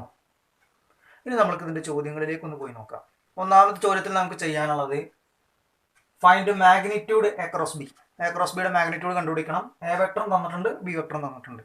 അപ്പോൾ നമ്മൾ ആദ്യം എ ക്രോസ് ബി കാണുക, അതിനുശേഷം നമ്മൾ എന്ത് ചെയ്യുക, മാഗ്നിറ്റ്യൂഡ് എ ക്രോസ് ബി എന്ന് പറഞ്ഞ ആശയം കണ്ടുപിടിക്കുക. എ ക്രോസ് ബി എന്ന് കണ്ടെത്തി നോക്കാം ആദ്യം. A cross B is equal to determinant IJK. ആദ്യത്തെ വെക്ടറിന്റെ IJK കോഎഫിഷ്യന്റ് മാത്രം എടുക്കുക, 2 1 3. രണ്ടാമത്തെ വെക്ടറിന്റെ IJK കോഎഫിഷ്യന്റ് 3 5 -2. 3/3 ഓർഡറുള്ള ഒരു ഡിറ്റർമിനന്റ് എങ്ങനെയാണ് നമ്മൾ എക്സ്പാൻഡ് ചെയ്യാറുള്ളത്, അതേ രീതിയിൽ ഇതിനെ എക്സ്പാൻഡ് ചെയ്യാൻ പോവാണ്. Vector I into 1 into -2 -2 minus 5 into 3 15 minus J into J നിൽക്കുന്ന റോയും കോളം ഡിലീറ്റ് ചെയ്ത് കഴിഞ്ഞാൽ 2 into -2 -4 minus 3 into 3 9 plus K into K നിൽക്കുന്ന റോയും കോളം ഡിലീറ്റ് ചെയ്യുക. ഡിലീറ്റ് ചെയ്ത് കഴിഞ്ഞാൽ ബാക്കി 2 ഇൻറ്റു 5 എന്ന് പറഞ്ഞ ആശയം വരുന്നു 10 മൈനസ് 3 ഇൻറ്റു 1 എന്ന് പറഞ്ഞു കഴിഞ്ഞാൽ 3 വരുന്നു. ഡിറ്റർമിനന്റ് എന്ന് പറയുന്ന ചാപ്റ്ററിൽ വ്യക്തമായിട്ട് നമ്മൾ അതിൻ്റെ ഇവാലുവേഷൻ പഠിച്ചതാണ്. അതേ രീതിയിൽ തന്നെയാണ് ഇപ്പോൾ നമ്മളിവിടെ കണക്ട് ചെയ്തത്. Which is equal to I into -2 -15 എന്ന് പറഞ്ഞാൽ എത്ര വരിക, -17 മൈനസ് J ഇൻറ്റു -4 -9 എന്ന് പറഞ്ഞു കഴിഞ്ഞാൽ വരുന്നത് -13 പ്ലസ് K ഇൻറ്റു 10 - 3 എന്ന് പറഞ്ഞു കഴിഞ്ഞാൽ 7 ആണ് വരുന്നത്. It is equal to -17I plus 13J plus 7K. അപ്പോൾ നമുക്ക് കിട്ടിയിരിക്കുന്നത് എ ക്രോസ് ബി എന്ന് പറഞ്ഞ കാര്യമാണ്. Therefore, magnitude across B is equal to root of -17 square എന്ന് പറഞ്ഞാൽ 289 വരും, പ്ലസ് 13 സ്ക്വയർ എന്ന് പറഞ്ഞു കഴിഞ്ഞാൽ 169 വരുന്നു, പ്ലസ് 7 സ്ക്വയർ എന്ന് പറഞ്ഞു കഴിഞ്ഞാൽ 49 എന്ന് പറഞ്ഞ ആശയം വരുന്നു. Which is equal to √507. ഈ സെക്ഷനിൽ വരുന്ന ഒരു റിപ്പീറ്റഡ് ക്വസ്റ്റൻ ആണ് നെക്സ്റ്റ് നമ്മൾ ഡിസ്കസ് ചെയ്യാൻ വേണ്ടി പോകുന്നത്. ഈ സെക്ഷനിൽ നമ്മൾ കുറച്ച് ക്വസ്റ്റൻസേ ചെയ്യുന്നുള്ളൂ എങ്കിലും അതിലെ ഭൂരിഭാഗ ചോദ്യങ്ങളും റിപ്പീറ്റഡ് ആയിട്ട് ചോദിച്ചു കഴിഞ്ഞിരിക്കുന്ന കാര്യങ്ങളാണ്. അപ്പോൾ ഇവിടെ പറയുന്ന കാര്യത്തിലുള്ളൂ, നിങ്ങൾക്ക് 2 വെക്ടറുകൾ തന്നിട്ടുണ്ട്, എ വെക്ടറും ബി വെക്ടറും തന്നിട്ടുണ്ട്. ചോദ്യം പറഞ്ഞത്രേ ഉള്ളൂ, find a unit vector perpendicular to each of the vectors A plus B and A minus B. A plus B എന്ന് പറഞ്ഞ വെക്ടറിനും എ മൈനസ് ബി എന്ന് പറഞ്ഞ വെക്ടറിനും പെർപെൻഡിക്കുലർ ആയി നിൽക്കുന്ന യൂണിറ്റ് വെക്ടറാണ് നമുക്ക് കണ്ടെത്താനുള്ളത്. 2 വെക്ടറുകൾ തന്നിട്ട് അതിൻ്റെ പെർപെൻഡിക്കുലർ ഡയറക്ഷനുള്ള വെക്ടർ കാണണമെങ്കിൽ അത് രണ്ടും തമ്മിൽ ക്രോസ് ചെയ്താൽ മതി. പിന്നെ യൂണിറ്റ് വെക്ടർ ആക്കണം എന്നുണ്ടെങ്കിൽ എന്താണ് ചെയ്യേണ്ടത് എന്നുള്ളത് നമ്മൾ പഠിച്ചു കഴിഞ്ഞിട്ടുണ്ട്. അപ്പോൾ എപ്പോഴും ഈ ഒരു കാര്യം ഓർമ്മയിൽ വെക്കുക, 2 വെക്ടറുകൾ തന്നിട്ട് അതിൻ്റെ പെർപെൻഡിക്കുലർ ഡയറക്ഷനുള്ള വെക്ടർ കാണാൻ പറഞ്ഞാൽ എന്ത് ചെയ്താൽ മതി, നിങ്ങൾ ക്രോസ് പ്രൊഡക്റ്റ് എന്ന് പറഞ്ഞ ആശയം ചിന്തിച്ചാൽ മതി. അപ്പോൾ ഇവിടെയും നമ്മൾ ചെയ്യുന്നത് എയും ബിയും നമുക്ക് തന്നത് എ പ്ലസ് ബിക്കും എ മൈനസ് ബിക്കും പെർപെൻഡിക്കുലർ ആയതാണ് കാണാനുള്ളത്. അപ്പോൾ എ പ്ലസ് ബി അറിയണം, എ മൈനസ് ബി അറിയണം. അപ്പോൾ ആദ്യത്തെ സ്റ്റെപ്പ് എന്ന് പറയുന്നത് എ പ്ലസ് ബി എന്ന് പറഞ്ഞ വെക്ടർ കാണാം. കറസ്പോണ്ടിങ് ആയി I time J time K ടൈമുകളൊക്കെ ആഡ് ചെയ്യാം. ആഡ് ചെയ്യുമ്പോൾ I പ്ലസ് ഐ എന്ന് പറഞ്ഞു കഴിഞ്ഞാൽ 2i വരുന്നു, ജെ പ്ലസ് 2j എന്ന് പറഞ്ഞാൽ 3j വരുന്നു, കെ പ്ലസ് 3k എന്ന് പറഞ്ഞാൽ 4k വരുന്നു. Vector A minus vector B equal to I minus I എന്ന് പറഞ്ഞാൽ 0i വരും, ജെ മൈനസ് 2j എന്ന് പറഞ്ഞാൽ -j വരുന്നു, കെ മൈനസ് 3k എന്ന് പറഞ്ഞാൽ -2k വരുന്നു. ഇപ്പോൾ എ പ്ലസ് ബിയും എ മൈനസ് ബി ആയി. തൊട്ടടുത്ത step A plus B cross A minus B equal to determinant IJK. A plus B എന്ന് പറയുന്നതിൻ്റെ കോഎഫിഷ്യന്റ് അതൊക്കെ വരിക 2 വരും, 3 വരും, 4 വരും. എ മൈനസ് ബിൻ്റെ കോഎഫിഷ്യന്റ് 0 -1 -2. എക്സ്പാൻഡ് ചെയ്യുക. എക്സ്പാൻഡ് ചെയ്യുന്ന സമയത്ത് I into 3 into -2 -6 minus -1 into 4 -4 minus J into 2 into -2 -4 minus 0 into 4 0 plus K into 2 into -1 2 into -1 എന്ന് പറഞ്ഞാൽ -2 മൈനസ് 0 ഇൻറ്റു 3 0. അപ്പോൾ ഇത് എക്സ്പാൻഡ് ചെയ്യുമ്പോൾ നിങ്ങൾ ശ്രദ്ധിക്കേണ്ട കാര്യം എന്താണ്, I ഇൻറ്റു എന്ന് പറഞ്ഞു കഴിഞ്ഞാൽ നമ്മൾ ഈ ഒരു കാര്യമാണ് ചെയ്യുക. ആദ്യം ഇങ്ങോട്ട് മൾട്ടിപ്ലൈ ചെയ്യുക, മൈനസ് ഇടുക, പിന്നെ അങ്ങോട്ട് മൾട്ടിപ്ലൈ ചെയ്യുക. J ഇൻറ്റു എന്ന് പറഞ്ഞ് എഴുതുമ്പോൾ ഇതും മൾട്ടിപ്ലൈ ചെയ്യുന്നു, മൈനസ് ഇടുന്നു, ഇതും തമ്മിൽ മൾട്ടിപ്ലൈ ചെയ്യുന്നു. K ഇൻറ്റു എന്ന് പറഞ്ഞ് എഴുതുമ്പോൾ ഇതും തമ്മിൽ മൾട്ടിപ്ലൈ ചെയ്യുന്നു, മൈനസ് ഇട്ടതിന് ശേഷം ഇത് രണ്ടും തമ്മിൽ മൾട്ടിപ്ലൈ ചെയ്യുന്നു. പിന്നെ ഐ എന്ന് പറയുന്നത് പോസിറ്റീവ് ആണ്, ജെ എന്ന് പറയുന്നത് നെഗറ്റീവ് ആണ്, കെ എന്ന് പറയുന്നത് പോസിറ്റീവ് ആണ്. പോസിറ്റീവ് നെഗറ്റീവ് പോസിറ്റീവ് ആ രീതിയിലാണ് അത് എക്സ്പാൻഡ് ചെയ്യുന്നത്. അറിയാത്തവർക്ക് വേണ്ടി ഒന്ന് പറഞ്ഞതാണ്. -6 + 4 ആണ് ഇവിടെ വരിക, അതായത് -2 ഇൻറ്റു ഐ എന്ന് പറഞ്ഞാൽ -2i. ഇവിടെ -4 ആണ് വരിക, -4 ഇൻറ്റു -j എന്ന് പറഞ്ഞാൽ എന്താ വരിക, +4j. ഇവിടെ -2 ആണ്, -2 ഇൻറ്റു കെ എന്ന് പറഞ്ഞാൽ -2k. ഇപ്പൊ നമുക്ക് എന്ത് കിട്ടിക്കഴിഞ്ഞു, ഈ ക്രോസ് എന്ന് പറയുന്ന ആശയം കിട്ടിക്കഴിഞ്ഞു. ഫോർമുല എഴുതാൻ സൗകര്യത്തിന് വേണ്ടി ഞാൻ ഈ പറഞ്ഞ കാര്യത്തിനെ ഒരു സി വെക്ടർ ആയിട്ട് വിളിക്കുകയാണ്. ഇത് സി വെക്ടർ ആണ് വരുന്നതെങ്കിൽ നമുക്ക് വേണ്ടത് ഇതിന്റെ പെർപെൻഡിക്കുലർ ആയി നിൽക്കുന്ന വെക്ടറിന്റെ, അതായത് ഈ വെക്ടറിന്റെ ഡയറക്ഷനിലുള്ള യൂണിറ്റ് വെക്ടർ ആണ് വേണ്ടത്. ഇതിന്റെ അതേ ഡയറക്ഷനിലുള്ള യൂണിറ്റ് വെക്ടർ എന്ന് പറഞ്ഞ ആശയം കിട്ടണമെന്നുണ്ടെങ്കിൽ എന്താണ്, ഇത് സി വെക്ടർ ആണെന്ന് കിട്ടിക്കഴിഞ്ഞു. അപ്പോൾ നമുക്ക് ഇനി കാണാനുള്ളത് എന്താണ്, സി ക്യാപ്പ് എന്ന് പറഞ്ഞ കാര്യമാണ്. സി ക്യാപ്പ് കാണണമെങ്കിൽ ഫോർമുല എന്താ, C vector by magnitude C. C vector എന്ന് പറഞ്ഞു കഴിഞ്ഞാൽ -2i + 4j -2k divide by magnitude എന്ന് പറഞ്ഞു കഴിഞ്ഞാൽ -2ന്റെ സ്ക്വയർ 4 വരും, അടുത്തത് 4ന്റെ സ്ക്വയർ 16 വരും, -2ന്റെ സ്ക്വയർ 4 വരുന്നു, അതായത് √24 എന്ന് പറഞ്ഞ ആശയം വരുന്നു. Which is equal to -2/√24i plus 4/√24j -2/√24k. നമുക്ക് ശരിക്കും ഈ 2/√24 ഒക്കെ വരുമ്പോൾ √24നെ √6 × 4 എന്ന് പറഞ്ഞാൽ എഴുതാം, 2 ഔട്ട് സൈഡ് നിർത്താം, എന്നിട്ട് ഇനി സിംപ്ലിഫൈ ചെയ്യാനൊക്കെ പറ്റും. പക്ഷെ നമ്മൾ മിനിമം എന്ത് ചെയ്താൽ മതി, ഈ പറഞ്ഞ രീതിയിൽ സെപ്പറേറ്റ് ആക്കിയിട്ട് എഴുതി വെച്ചാലും മതി. അടുത്ത ചോദ്യത്തിലേക്ക് ഒന്ന് ശ്രദ്ധിക്കുക. Find the area of A triangle having the points A 1 1 1 B 1 2 3 C 2 3 1 as it's vertices. ഒരു ട്രയാങ്കിളിന്റെ 3 വെർട്ടിസസുകൾ നിങ്ങൾക്ക് തന്നിട്ടുണ്ട്. വേണ്ടത് ആ ട്രയാങ്കിളിന്റെ ഏരിയ കണ്ടുപിടിക്കണം. അപ്പോൾ നമ്മൾ ഇതിന്റെ ഒരു ജിയോമെട്രിക്കൽ ഐഡിയ ഒന്ന് ആലോചിക്കുക. വെറുതെ ഒരു ട്രയാങ്കിൾ എന്ന് പറഞ്ഞ ഒരു ആശയം എഴുതുന്നു. ഇവിടെ എ എന്ന് പറയുന്ന പോയിന്റ് 1 1 1 എന്ന് പറഞ്ഞു കൊടുക്കുന്നു, ബി എന്ന് പറയുന്ന പോയിന്റ് 1 2 3 എന്ന് പറഞ്ഞു കൊടുക്കുന്നു, സി എന്ന് പറയുന്ന പോയിന്റ് 2 3 1 എന്ന് പറഞ്ഞു കൊടുക്കുന്നു. നമുക്ക് ഏരിയ കണ്ടുപിടിക്കണം എന്നുണ്ടെങ്കിൽ ട്രയാങ്കിളിന്റെ അഡ്ജസന്റ് ആയിട്ട് നിൽക്കുന്ന 2 വെക്ടേഴ്സുകൾ കിട്ടണം. ആ 2 വെക്ടേഴ്സുകൾ കിട്ടണമെങ്കിൽ നിങ്ങൾക്ക് ഇഷ്ടമുള്ള രീതിയിൽ എടുക്കാം. ഞാനിവിടെ തൽക്കാലം എ ബി എന്ന് പറയുന്ന വെക്ടറും അതുപോലെ തന്നെ പിന്നെ എ സി എന്ന് പറഞ്ഞ വെക്ടർ കൊടുക്കുകയാണ്. അപ്പോൾ അഡ്ജസന്റ് ആയിട്ടുള്ള 2 വെക്ടറുകളായി. ആ 2 വെക്ടറുകൾ കിട്ടിക്കഴിഞ്ഞാൽ നമുക്ക് എ വെക്ടറും ബി വെക്ടറും അഡ്ജസന്റ് സൈഡുകളെങ്കിൽ area 1/2 into magnitude A cross B. ഇവിടേക്ക് വരുമ്പോൾ എന്തായിട്ട് മാറും, area A equal to 1/2 into magnitude A B cross A C എന്ന് പറഞ്ഞ ആശയമായിട്ട് മാറുന്നു. അപ്പോൾ അതിനെ എ ബിയും എ സിയും നമ്മൾ കണ്ടുപിടിക്കണം. അതാണ് ആദ്യം നമ്മൾ ചെയ്യേണ്ടത്. അപ്പോൾ എ ബി വെക്ടർ എന്ന് പറയുന്ന ഒരു കാര്യം നമ്മൾ കണ്ടെത്തുന്നു. പോയിന്റുകളായിട്ടാണ്. അപ്പോൾ ബിയിൽ നിന്ന് എ എന്ത് ചെയ്താൽ മതി, മൈനസ് ചെയ്താൽ മതി. 1 - 1 2 - 1 3 - 1 അതായത് 0 1 2.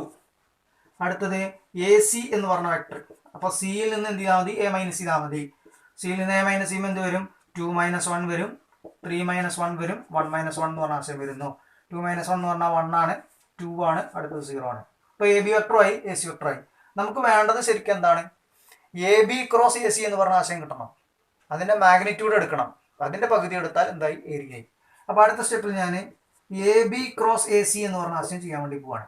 A B cross A C എന്ന് പറഞ്ഞു കഴിഞ്ഞാൽ determinant I J K. A B എന്ന് പറയുന്നതിൻ്റെ ഐ ജെ കെ കോയിഫിഷ്യൻ്റ് ആണ് നമ്മൾ എഴുതേണ്ടത്. അതിവിടെ ക്ലിയർ ആണ്, ഒറ്റ നോട്ടം തന്നെ നമുക്ക് കിട്ടും. ഏതാ വരിക, 0 1 2.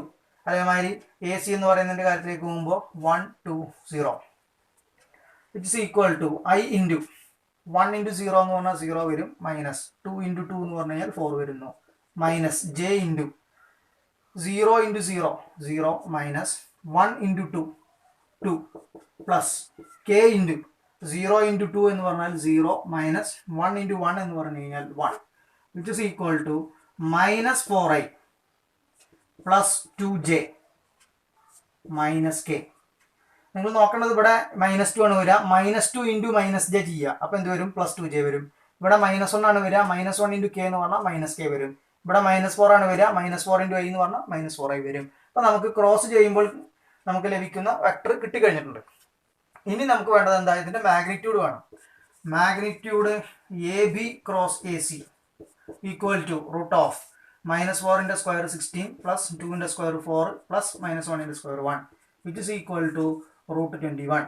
Therefore area equal to 1/2 into √21 which is equal to √21/2. അടുത്ത ചോദ്യത്തിലേക്ക് ഒന്ന് ശ്രദ്ധിക്കുക. ഇമ്പോർട്ടൻ്റ് ആയ മറ്റൊരു ചോദ്യമാണ്. Find the area of a parallelogram whose adjacent sides are given by the vectors. Vector A equal to 3i + j + 4k and vector B equal to i - j + k. രണ്ട് വെക്ടറുകൾ ഒരു പാരലോഗ്രത്തിന്റെ അഡ്ജസന്റ് സൈഡുകളെ റെപ്രസെന്റ് ചെയ്യുന്നു എന്ന് പറഞ്ഞ് തന്നിട്ടുണ്ട്. നമുക്ക് വേണ്ടത് ആ പാരലോഗ്രത്തിന്റെ ഏരിയ കണ്ടുപിടിക്കണം. എയും ബിയും അഡ്ജസന്റ് സൈഡുകളാണെങ്കിൽ പാരലോഗ്രത്തിന്റെ ഏരിയ എന്ന് പറയുന്നത് മാഗ്നിറ്റ്യൂഡ് എ ക്രോസ് ബി ആണെന്ന് നമുക്കറിയാം. അപ്പോൾ നമുക്കിവിടെ ചെയ്യേണ്ടത് എന്താ? എയും ബിയും തന്നത് കൊണ്ട് തന്നെ ആദ്യത്തെ സ്റ്റെപ്പ് ചെയ്യാനുള്ളത് A cross B. Determinant i j k. A വെക്ടറിന്റെ കോയിഫിഷ്യന്റുകൾ i j k കോയിഫിഷ്യന്റ് എന്ന് പറഞ്ഞു കഴിഞ്ഞാൽ 3 വരും, 1 വരും, 4 വരും. ബി വെക്ടറിന്റെ വരുമ്പോൾ 1 വരും, -1 വരും, 1 വരുന്നു. Which is equal to i into 1 × 1 1 -1 × 4 -4 -j into 3 × 1 3 -1 × 4 4 plus k into 3 × -1 -3 -1 × 1 1 which is equal to ഇത് 5 ആയിട്ട് മാറും. അപ്പോൾ 5i ഇവിടെ -1 ആണ് വരിക. -1 × -j എന്ന് പറഞ്ഞാൽ +j ആണ് വരുന്നത്. ഇവിടെ -4 ആണ് വരിക. -4 × k -4k. ഇപ്പോൾ നമുക്ക് ക്രോസ് ചെയ്താൽ കിട്ടുന്ന വെക്ടർ കിട്ടിക്കഴിഞ്ഞു. നമുക്ക് വേണ്ടത് ഇതിന്റെ മാഗ്നിറ്റ്യൂഡ് ആണ്. Magnitude A cross B equal to √5ന്റെ സ്ക്വയർ 25 പ്ലസ് 1ന്റെ സ്ക്വയർ 1 വരുന്നു. -4 എന്ന് പറയുന്നതിന്റെ സ്ക്വയർ 16 വരുന്നു. Which is equal to √42. ഇപ്പൊ നമ്മൾക്ക് മാഗ്നിറ്റ്യൂഡ് എ ക്രോസ് ബി ആണ് കിട്ടിയിരിക്കുന്നത്. അതേ കാര്യം തന്നെയാണ് ഏരിയ എന്ന് പറഞ്ഞ കാര്യം വരുന്നത്. അപ്പൊ ഏരിയ എത്രയാണ് വരിക? √42. അടുത്ത ചോദ്യത്തിൽ നമുക്ക് ചെയ്യാനുള്ളത് ലാംഡയുടെയും മ്യൂവിന്റെയും വാല്യൂ കണ്ടുപിടിക്കണം. അതിന് ഒരു ക്രോസ് പ്രോഡക്റ്റ് 0 വെക്ടർ ആണെന്നുള്ള ആശയം തന്നിട്ടുണ്ട്. അപ്പോൾ നമ്മൾ ഈ ഒരു കണ്ടീഷനിൽ നിന്ന് സ്റ്റാർട്ട് ചെയ്യാണ്. ശരിക്കും അതിന്റെ ക്രോസ് പ്രോഡക്റ്റ് എന്ന് പറഞ്ഞാൽ എന്താണ്? ഡിറ്റർമിനന്റ് i j k കോഎഫിഷ്യൻസുകൾ എടുക്കുമ്പോൾ 2 വരും, 6 വരും, 27 വരും. അപ്പുറത്ത് കിടക്കുന്നതിന്റെ i j k കോഎഫിഷ്യൻ എടുക്കുമ്പോൾ 1 വരും, ലാംഡ വരും, അടുത്തത് മ്യൂ എന്ന് പറഞ്ഞ ആശയം വരുന്നു. ഇത് ചെയ്ത് കഴിഞ്ഞാൽ കിട്ടുന്നത് എന്താണ്? 0 വെക്ടറാണ് കിട്ടുന്നത്. അത് നമുക്ക് തന്നിട്ടുണ്ട്. നമുക്കിതൊന്ന് എക്സ്പാൻഡ് ചെയ്ത് നോക്കാം. i ഇൻറ്റു 6 × മ്യൂ എന്ന് പറഞ്ഞു കഴിഞ്ഞാൽ 6 മ്യൂ മൈനസ് ലാംഡ × 27 എന്ന് പറയുന്നത് 27 lambda minus j into 2 × mu എന്ന് പറയുമ്പോൾ 2 മ്യൂ വരുന്നു മൈനസ് 1 × 27 എന്ന് പറഞ്ഞു കഴിഞ്ഞാൽ 27 പ്ലസ് k ഇൻറ്റു 2 × ലാംഡ എന്ന് പറഞ്ഞാൽ 2 ലാംഡ മൈനസ് 1 × 6 എന്ന് പറഞ്ഞു കഴിഞ്ഞാൽ 6 ഈക്വൽ ടു 0 വെക്ടർ. ഇവിടെ നിങ്ങൾ ശ്രദ്ധിക്കേണ്ട കാര്യം എന്താണെന്ന് വെച്ച് കഴിഞ്ഞാൽ 0 വെക്ടർ എന്ന് പറഞ്ഞു കഴിഞ്ഞാൽ 0i + 0j + 0k എന്ന് പറഞ്ഞ കാര്യമാണ്. രണ്ട് വെക്ടർ ഈക്വൽ ആണെന്നുണ്ടെങ്കിൽ കറസ്പോണ്ടിങ് കമ്പോണൻസുകൾ എന്തായിരിക്കണം? ഈക്വൽ ആയിരിക്കണം. അതായത് i j k coefficients equal ആവണം. ഇതാണ് നമ്മൾ പറയുന്നുള്ളൂ. i j k coefficients equal ആവാന്ന് പറഞ്ഞാൽ എന്താണ്? ഈ 6 മ്യൂ - 27 ലാംഡ 0 ആയിരിക്കണം. അല്ലെങ്കിൽ 2 മ്യൂ - 27 എന്തായിരിക്കണം? 0 ആയിരിക്കണം. 2 ലാംഡ -6 എന്ന് പറയുന്നത് 0 ആയിരിക്കണം. ഈ മൂന്ന് കാര്യങ്ങളും 0 ആയാൽ മാത്രമാണ് ഈക്വൽ ടു 0 വെക്ടർ എന്ന് പറയുന്ന ആശയം കറക്റ്റ് ആയിട്ട് നിൽക്കുകയുള്ളൂ. അപ്പൊ നമ്മൾക്ക് ഇവിടെ വേണ്ടത് മ്യൂവിന്റെയും ലാംഡയുടെയും വാല്യൂ ആണ്. അതുകൊണ്ട് ഞാൻ ഇവിടെ എളുപ്പത്തിൽ മ്യൂവും ലാംഡയും കിട്ടുന്ന രണ്ട് കാര്യങ്ങൾ മാത്രം ഒന്ന് ഇക്വേറ്റ് ചെയ്യാണ്. 2 മ്യൂ - 27 എന്ന് പറയുന്നത് 0 ആണ്. അതായത് 2 മ്യൂ എന്ന് പറയുന്നത് 27 ആണ്. മ്യൂ എന്ന് പറയുന്നത് 27/2 ആണ്. അതുപോലെ തന്നെ 2 ലാംഡ -6 എന്ന് പറയുന്നത് 0 ആണ്. 2 ലാംഡ എന്ന് പറയുന്നത് 6 ആണ്. ലാംഡ എന്ന് പറയുന്നത് 6/2 വരും. അപ്പോൾ ലാംഡയുടെ വാല്യൂ 3 വരും. ലാംഡയുടെ വാല്യൂ 3ഉം മ്യൂവിന്റെ വാല്യൂ 27/2 ആണ് നമുക്ക് കിട്ടുകയും ചെയ്യുന്നത്. അടുത്ത ചോദ്യം ഒന്ന് ശ്രദ്ധിക്കുക. Let a, b, c are 3 vectors such that magnitude a equal to 3, magnitude b equal to 4, magnitude c equal to 5 and each one of them being perpendicular to the sum of the other two. Find magnitude a plus b plus c. അതായത് നമുക്ക് മാഗ്നിറ്റ്യൂഡുകളൊക്കെ തന്നിട്ടുണ്ട്. Magnitude A, magnitude B, magnitude C തന്നിട്ടുണ്ട്. പിന്നെ തന്നിരിക്കുന്ന മറ്റൊരു ആശയം എന്ന് പറയുന്നത് ഒരു വെക്ടർ എന്ന് പറയുന്നത് മറ്റ് രണ്ട് വെക്ടറിന്റെ സമ്മിന് പെർപെൻഡിക്കുലർ ആണ്. അങ്ങനെയാണെങ്കിൽ നമുക്ക് ഇവിടെ ഗിവൺ ദാറ്റ് കണ്ടീഷനിൽ എഴുതാൻ പറ്റുന്ന കാര്യങ്ങൾ a dot B plus C എന്ന് പറയുന്നത് 0 ആയിരിക്കും. കാരണം ഇത് രണ്ടും എന്താണ്? പെർപെൻഡിക്കുലർ ആണ്. അതേപോലെ B dot A plus C എന്ന് പറയുന്നത് 0 ആയിരിക്കും. അതുപോലെ C dot A plus B എന്ന് പറയുന്നത് 0 ആയിരിക്കും. ഈ പറഞ്ഞ കാര്യങ്ങളെല്ലാം 0 ആണ് എന്നുള്ളതാണ് നമുക്ക് ഗിവൺ കണ്ടീഷനായിട്ട് നിലനിൽക്കുന്നത്. പിന്നെ മാഗ്നിറ്റ്യൂഡുകളും നമുക്ക് വേണ്ടത് ഇതിന്റെ വാല്യൂ ആണ്. അപ്പോൾ നമ്മൾ ഇതിനെ ഒന്ന് സ്ക്വയർ ചെയ്യാണ്. കാരണം ഇതിനെ ഡോട്ട് പ്രോഡക്റ്റിലേക്ക് കണക്ട് ചെയ്യാൻ വേണ്ടിയിട്ട് നമ്മൾ എന്ത് ചെയ്യാണ്? ഒന്ന് സ്ക്വയർ ചെയ്യാണ്. സ്ക്വയർ ചെയ്യുന്ന സമയത്ത് ഇത് എന്തിന് ഈക്വൽ ആയിരിക്കും? A plus B plus C dot A plus B plus C. സാധാരണ ഡോട്ട് എടുക്കുമ്പോൾ നമ്മൾ എ എന്ന് പറയുന്ന വെക്ടർ ഉപയോഗിച്ചുകൊണ്ട് മൂന്നിലേക്കും ഡോട്ട് എടുക്കുകയാണ് ചെയ്യുക. ഇവിടെ നമ്മൾ ഡോട്ട് പ്രോഡക്റ്റ് എടുക്കുന്നത് എ ഡോട്ട് എ എന്ന് പറഞ്ഞ കാര്യം എടുക്കുന്നു. മറ്റ് രണ്ടും ഒരുമിച്ചാണ് എടുക്കുന്നത്. A dot B plus C ഇങ്ങനെയാണ് എടുക്കുന്നത്. കാരണം തൊട്ട് മുകളിൽ നമുക്കത് 0 അപ്ലൈ ചെയ്യാൻ പറ്റും എന്നുള്ള കാര്യം അറിയാം. അതുകൊണ്ടാണ് ഇങ്ങനെ ചെയ്യുന്നത്. ഇനി അപ്പോൾ എ ഉപയോഗിച്ചുകൊണ്ടുള്ള എല്ലാ കാര്യങ്ങളും കഴിഞ്ഞു. ഇതേമാതിരി ബി കൊണ്ട് നമ്മൾ ഡോട്ട് പ്രോഡക്റ്റ് എടുക്കുമ്പോൾ ബി ഡോട്ട് ബി മാത്രം നമ്മൾ സെപ്പറേറ്റ് എടുക്കുന്നു. മറ്റ് രണ്ടും എന്താ ചെയ്യുന്നത്? B dot A plus C എന്ന് പറയുന്നത് ഒരുമിച്ചാണ് എടുക്കുന്നത്. അതേപോലെ അടുത്തതിലേക്ക് പോകുമ്പോൾ സി ഡോട്ട് സി എന്ന് പറയുന്നത് സെപ്പറേറ്റ് എടുക്കുന്നു. C dot A plus B എന്ന് പറയുന്നത് ഒരുമിച്ചെടുക്കുന്നു. ഇങ്ങനെ എടുക്കുന്ന സമയത്ത് നമുക്ക് A dot B plus C 0 ആണ്, B dot A plus C 0 ആണ്, C dot A plus B 0 ആണ്. അതായത് magnitude A square plus magnitude B square plus magnitude C square. Magnitude A എന്ന് പറയുന്നത് 3 ആണ്, 3ന്റെ സ്ക്വയർ 9 വരും. പ്ലസ് മാഗ്നിറ്റ്യൂഡ് ബി 4 ആണ്, 4ന്റെ square 16 plus magnitude C 5 ആണ്, അതിന്റെ സ്ക്വയർ എന്ന് പറഞ്ഞാൽ 25 വരുന്നു. വിച്ച് ഇസ് ഈക്വൽ ടു എല്ലാം നമ്മൾ ആഡ് ചെയ്യുമ്പോൾ 50 വരുന്നു. അപ്പോൾ നമുക്ക് കിട്ടിയത് magnitude A plus B plus C square ആണ്. അങ്ങനെയാണെങ്കിൽ magnitude A plus B plus C equal to root 50. ഇതിനെ നമുക്ക് റൂട്ട് 25 ഇൻറ്റു 2 എന്ന് പറഞ്ഞ് ചിന്തിക്കാം. അതായത് ഇതിനെ 5 റൂട്ട് 2 എന്ന് പറഞ്ഞ് എഴുതാം. അടുത്ത ഒരു ചോദ്യത്തിലേക്ക് ഒന്ന് ശ്രദ്ധിക്കുക. The two adjacent sides of a parallelogram are 2i minus 4j plus 5k and I minus 2j minus 3k. അപ്പോൾ ഒരു പാരലോഗ്രത്തിന്റെ അഡ്ജസന്റ് സൈഡുകളെ റെപ്രസെന്റ് ചെയ്യുന്ന വെക്ടേഴ്സുകൾ നമുക്ക് തന്നിട്ടുണ്ട്. ക്വസ്റ്റ്യൻ പറയുന്നത് find the unit vector parallel to its diagonal. ആ പാരലോഗ്രത്തിന്റെ ഡയഗണലിന് പാരലൽ ആകുന്ന യൂണിറ്റ് വെക്ടറാണ് കണ്ടുപിടിക്കാനുള്ളത്. Parallelogram law of vector addition നിങ്ങളുടെ ഓർമ്മയിൽ ഉണ്ടെങ്കിൽ വളരെ ഈസി ആയിട്ട് കൈകാര്യം ചെയ്യാം. നമുക്കറിയാം പാരലോഗ്രാം എന്ന് പറയുന്നതിൻ്റെ അഡ്ജസെൻറ്റ് സൈഡുകൾ എയും ബിയും ആയിട്ടാണ് നമ്മൾ എടുക്കുന്നതെങ്കിൽ parallelogram law of vector addition പറയുന്നത് അതിൻ്റെ ഡയഗണൽ എന്ന് പറയുന്നത് റെപ്രസെൻറ്റ് ചെയ്യുന്നതിന് അതിൻ്റെ സമ്മിനെ ആയിരിക്കും. അതായത് എ പ്ലസ് ബി എന്ന് പറയുന്നതാണ് ഡയഗണൽ വരുന്നത്. ഈ ഡയഗണലിന് പാരലൽ ആകുന്ന യൂണിറ്റ് വെക്ടറാണ് നമുക്ക് കാണാനുള്ളത്. പാരലൽ ആകുന്ന യൂണിറ്റ് വെക്ടർ കാണുക എന്ന് പറഞ്ഞാൽ എന്ത് ചെയ്താൽ മതി? അതേ ഡയറക്ഷൻ നിൽക്കുന്ന യൂണിറ്റ് വെക്ടറാണ് കണ്ടെത്തിയാൽ മതി. അപ്പോൾ ഇവിടെ ആദ്യം ഞാൻ ചെയ്യുന്നത് വെക്റ്റർ എ എന്ന് പറഞ്ഞ് ആദ്യത്തെ വെക്ടറിനെ 2i minus 4j plus 5k എന്ന് പറഞ്ഞ കാര്യം എടുക്കുന്നു. ബി വെക്ടർ എന്ന് പറഞ്ഞ് രണ്ടാമത്തെ വെക്ടറിനെ 2i minus 2j minus 3k എന്ന് പറഞ്ഞെടുക്കുന്നു. തൊട്ടടുത്ത് ഡയഗണൽ എന്ന് പറഞ്ഞാൽ എന്തിനു തുല്യമാണ്? എ പ്ലസ് ബി എന്ന് പറഞ്ഞ ആശയത്തിന് തുല്യമാണ്. രണ്ട് തമ്മിൽ ആഡ് ചെയ്യുമ്പോൾ 3i minus 6j plus 2k A plus B എന്ന് പറഞ്ഞ ആശയം നമ്മൾ ചെയ്തു. നമുക്ക് വേണ്ടത് ഇതിൻ്റെ അതേ ഡയറക്ഷനുള്ള യൂണിറ്റ് വെക്ടറാണ്. അപ്പോൾ എന്ത് ചെയ്താൽ മതി? എ പ്ലസ് ബി ക്യാപ്പ് എന്ന് പറഞ്ഞ ആശയം എന്ത് ചെയ്താൽ മതി? കണ്ടെത്തിയാൽ മതി. അപ്പോൾ ഞാൻ ഇതിനെ സി എന്ന് പറഞ്ഞ വെക്ടറായിട്ട് വിളിക്കുകയാണ്. എങ്ങനെയാണെങ്കിൽ നമുക്ക് ഇനി കാണാനുള്ളത് സി ക്യാപ്പാണ്. Formula C vector by magnitude C. അതായത് 3i minus 6j plus 2k divided by root of 3ന്റെ സ്ക്വയർ 9, 6ന്റെ സ്ക്വയർ 36, 2ന്റെ സ്ക്വയർ 4. അതായത് റൂട്ട് 49 വരും. 7 ആണ് വരുന്നത്. അപ്പോൾ നമുക്ക് അതിനെ ഇങ്ങനെ എഴുതാം 3/7i minus 6/7j plus 2/7k. അടുത്ത ചോദ്യത്തിലേക്ക് ഒന്ന് ശ്രദ്ധിക്കുക. Find A vector of magnitude 5 units. നമുക്കൊരു വെക്ടറാണ് കണ്ടുപിടിക്കാനുള്ളത്. ആ വെക്ടറിന്റെ മാഗ്നിറ്റ്യൂഡ് എന്ന് പറയുന്നത് 5 യൂണിറ്റ് ആയിരിക്കണം. And parallel to the resultant of the vectors vector A and vector B. രണ്ട് വെക്ടറുകൾ നമുക്ക് താഴെ തന്നിട്ടുണ്ട്, വെക്ടർ എയും വെക്ടർ ബിയും. അതിൻ്റെ റിസൾട്ടന്റ് വെക്ടറിന് എന്തായിരിക്കണം? പാരലൽ ആയിരിക്കണം. ഈ റിസൾട്ടന്റ് വെക്ടർ എന്ന് പറഞ്ഞാൽ എന്താണ്? എൻ്റെയും ബിൻ്റെയും സമ്മ് എന്താണ് കിട്ടുന്നത്? ആ വെക്ടറിനെയാണ് റിസൾട്ടന്റ് വെക്ടർ എന്ന് പറഞ്ഞ ആശയം നമ്മൾ പറയാം. അപ്പോൾ ആദ്യം നമ്മൾ എന്ത് ചെയ്യാണ്? ഈ വെക്ടർ എയും വെക്ടർ ബിയും തമ്മിലൊന്ന് ആഡ് ചെയ്യാണ്. ആഡ് ചെയ്യുമ്പോൾ നമുക്ക് കിട്ടുന്നത് 2i പ്ലസ് ഐ എന്ന് പറഞ്ഞു കഴിഞ്ഞാൽ 3i, 3j മൈനസ് 2j എന്ന് 3j പ്ലസ് മൈനസ് 2j എന്ന് പറഞ്ഞാൽ 3j മൈനസ് 2j എന്ന് പറഞ്ഞ ലോജിക്കാണ്. പ്ലസ് ജെ എന്ന് പറഞ്ഞ ആശയം വരുന്നു. മൈനസ് കെ പ്ലസ് കെ എന്ന് പറഞ്ഞു കഴിഞ്ഞാൽ 0k എന്ന് പറഞ്ഞ ആശയം വരുന്നു. ഇപ്പോൾ നമ്മുടെ റിസൾട്ടന്റ് വെക്ടർ എന്ന് പറഞ്ഞ ആശയം നമുക്ക് കിട്ടിക്കഴിഞ്ഞു. ഇതിന് പാരലൽ ആകുന്ന 5 യൂണിറ്റ് മാഗ്നിറ്റ്യൂഡ് ആകുന്ന വെക്ടറാണ് കണ്ടുപിടിക്കാനുള്ളത്. അപ്പോൾ ഞാൻ ആദ്യം ഇതിൻ്റെ യൂണിറ്റ് വെക്ടറാണ് കണ്ടുപിടിക്കുകയാണ്. യൂണിറ്റ് വെക്ടർ കണ്ടുപിടിക്കുമ്പോൾ ഇതിനെ ഒരു സി വെക്ടർ എന്ന് പറഞ്ഞ് വിളിച്ചു കഴിഞ്ഞാൽ നമുക്ക് കാണാനുള്ളത് എന്താണ്? സി ക്യാപ്പാണ്. അതായത് C vector by magnitude C. ഈ ഫോർമുല എഴുതാൻ സൗകര്യത്തിന് വേണ്ടിയിട്ടാണ് അതിന് സി വെക്ടറായിട്ട് വിളിക്കുന്നത്. ഓക്കെ, അതായത് 3i plus J plus 0k divide by root of 3ന്റെ സ്ക്വയർ 9, 1ന്റെ സ്ക്വയർ 1, 0ന്റെ സ്ക്വയർ 0.